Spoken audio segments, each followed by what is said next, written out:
Doctor তুমি কি অবস্থা?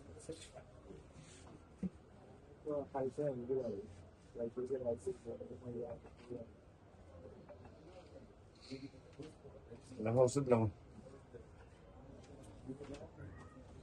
কি অবস্থা দেখছো? কি অবস্থা? পানি কুলা নেই, পানি বের করা লাগবে। একদিন বলে 3 লিটার কোন চার কুলা নাই। পানি বের করা লাগবে। আপনাকে সিলেট দেখান নাকি ঢাকাতে? সিলেটে বাসার পাশে কি প্রাইভেট হাসপাতাল আছে? আচ্ছা বাসার লাইন করে বলে পানি কন্টিনিউ লাইন করে আনার কেন তো করে মনে হয় ঢাকা হ্যাঁ ঢাকা না সিলেট আপাতত করালে যাক না পরেই করবেন। কেন কদিন থাকবো?